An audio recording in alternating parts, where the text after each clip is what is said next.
Alors, qu'est-ce que j'allais dire? Alors, le Tanya. Étude du jour. Et rêve tov à tous et toutes, dans la joie et la bonne humeur.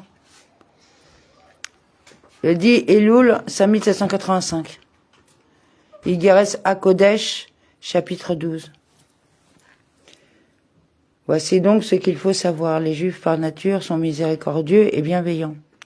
Ce sont, selon le traité Yebamot, 79b, le Midrash Bar Midbar Rabbah, chapitre 8 au paragraphe 4, et le Rambam, loi des dons aux pauvres, chapitre 10 au paragraphe 2. On verra à ce sujet la fin du premier chapitre de la première partie du Tanya. Plus précisément, Rabbi Genu Zalman indique ici que les Juifs sont miséricordieux et bienveillants, par la force de leur âme divine, alors que dans le premier chapitre du Tanya, il attribuait ces qualités à la nature de l'âme animale. En fait, il n'y a là aucune contradiction et les deux affirmations sont vraies bien plus les unes et les autres. Les qualités de l'âme divine et celles de l'âme animale sont également nécessaires. En l'occurrence, elle existe dans l'âme divine parce qu'en elle, le chesed l'emporte sur la Gévora, comme le dira le texte. Parce que leur âme émane des attributs de Dieu, béni soit-il, au sein desquels le chesed prévaut sur la rigueur. La Gévora, le tzitzum, ainsi qu'il est écrit, sa bonté se renforce pour ceux qui le craignent. Télim 103, 11. Dans ce verset, l'expression « ceux qui le craignent » désigne l'attribut du Gévora et le verset emploie le verbe « se renforcer » afin de souligner que Chesed l'emporte sur Gévora. De fait, il existe aussi une troisième qualité appartenant à la nature profonde d'un juif et également citée par le traité Yebamot 79b. Il s'agit de l'humilité. Toutefois, le texte n'en fait pas mention ici, car l'humilité n'émane pas de l'attribut de Chesed. Il n'est donc pas possible de constater, pour ce qui la concerne, le caractère dominant de ce Chesed par rapport à la Gévora. De ce fait, l'âme est appelée fille de Cohen. D'après les termes du verset est mort, 22-12, si la fille d'un Cohen est mariée à un non-Cohen, textuellement, à un homme étranger, elle ne mangera pas des offrandes sacrées. Par analogie, une âme juive est appelée fille de Cohen du fait de sa relation particulière avec l'attribut de Chesed, qui est celui du Cohen. Néanmoins, quand elle parvient dans ce monde, elle est mise en relation avec un homme étranger, en l'occurrence le corps et l'âme animale. De ce fait, elle peut être détournée de son service de Dieu et ne plus être en mesure de manger des offrandes sacrées. Comme le constate le Saint Zohar, tome 2, au page 95a et 101a, tome 3, à la page 7a. En effet, les Kohanim sont liés à l'attribut de Chesed, selon le Zohar, tome 1, à la page 256b, qui dit le Kohen est un homme de bonté. C'est la raison pour laquelle sa fonction dans le temple est d'effectuer les sacrifices qui provoquent la révélation divine du haut vers le bas.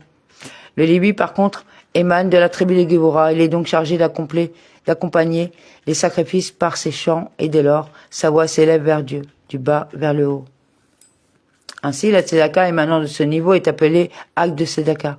C'est la première des deux formes de tzedaka introduite par le début de cette lettre. Selon cette analyse, l'acte de tzedaka est donc celui qui est accompli par habitude et par nature, sans effort particulier de la part de l'homme. Une telle pratique permet aussi de révéler la lumière de Dieu. Néanmoins, elle reste limitée, cette révélation l'est donc également. Car le terme d'acte s'applique à ce qui a d'ores et déjà été réalisé ou encore à ce qui se fait en permanence, d'une manière systématique, à ce qui est usuel, courant et invariable. C'est bien le cas en l'occurrence puisque l'attribut de Chesed et de miséricorde a été implanté en les âmes de la maison d'Israël, depuis le temps de leur création et de leur révélation à travers ces attributs, béni soit-il. De ce fait, le don de la tzedaka est un acte naturel qui n'impose pas à l'homme de se départir de ses limites. En effet, le bienfait trouve sa place au sein de ses limites. Il peut dès lors s'inscrire dans l'habitude sans aucune remise en cause. Ainsi qu'il est écrit, il insuffla dans ses narines. Bereshit 2:7, la création de l'homme consista donc à implanter dans son corps physique une âme possédant d'ores et déjà des traits de caractère que chacun peut développer dans son attitude et dans son comportement. Tu l'as insufflé en moi, selon le texte des bénédictions du matin qui sont répétées chaque jour parce que l'âme quitte le corps pendant le sommeil et s'élève vers les sphères célestes afin d'épuiser des forces spirituelles renouvelées. Quand un homme se réveille, Dieu lui restitue son âme et en quelque sorte, il le crée à nouveau. Et celui qui insuffle le fait du profond de lui-même, selon le Zohar cité au début du second chapitre de la première partie du Tanya. Ainsi l'âme émane de la dimension profonde de Dieu, ce qui inclut également ses attributs et donc la prédominance de Chesed par rapport à la Gevura. Ce trait de caractère doit donc pouvoir être retrouvé dans la personnalité de chaque juif. Par ailleurs, chaque jour, il renouvelle dans sa bonté la création originelle, d'après le texte des bénédictions du schéma Israël de la prière du matin. Et à l'occasion de ce renouvellement permanent, le samedi soit-il recrée également ses attributs.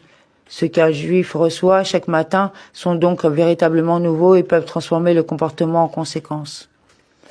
Et ils sont nouveaux chaque matin. Grande est ta confiance, selon les termes du verset Echa 3.23. De même, le Midrash Bereshit Rabbah souligne au début du chapitre 78 que tu nous renouvelles tous les matins. C'est donc par un effet de la confiance de Dieu qu'un juif, tous les matins, reçoit une âme nouvelle, animée par des attributs nouveaux. À l'opposé, le terme œuvre. C'est la seconde forme de don de la tzedaka définie par le début de cette lettre que le Tanya analyse maintenant. Si la première forme était celle qui restait inscrite dans les limites de la personnalité, celle-ci, en revanche, les dépasse totalement. Décrit uniquement ce que l'homme accomplit au prix d'un effort intense, en luttant contre la nature de son esprit. Pour cela, il lui faut annuler sa volonté et sa nature devant la volonté du Très-Haut. Béni soit-il. Par exemple, en s'épuisant pour étudier la Torah et pour prier jusqu'à ce que l'âme s'exprime. Selon le Sifri Parasha VS Anan, au chapitre 32 sur le verset d'Evarim 6.5. Cette expression était déjà citée dans la première lettre d'Igeres à Kodesh. En pareil cas, l'âme se répand effectivement dans la personnalité par tout son essence, au-delà des limites. C'est alors l'aboutissement de cette étude de la Torah ou de cette prière, le plus haut degré d'implication dans le service de Dieu. Il est clair que celui qui parvient à ce niveau a fait totalement abstraction de sa propre personne pour servir Dieu. Un tel accomplissement est une œuvre. Il en est de même ici, pour la mitzvah de Tzedaka. Il convient d'en donner bien au-delà de sa nature, de sa pitié et de sa volonté, comme le disent nos sages, dont la mémoire est une bénédiction à propos du verset donné, tu donneras. Devarim 15.10. La formulation de ce verset suggère un acte répété et l'effort de l'homme doit lui permettre de donner cette tzedaka en éprouvant à chaque fois la même compassion, sans que l'intensité de ce sentiment soit diminuée par la fréquence de sa contribution. Il précise en effet 100 fois s'il le faut, selon le Sifri Devarim au chapitre 117. C'est de cette façon que la tzedaka se départit de toutes les limites qui sont inhérentes à la personnalité humaine. Amen.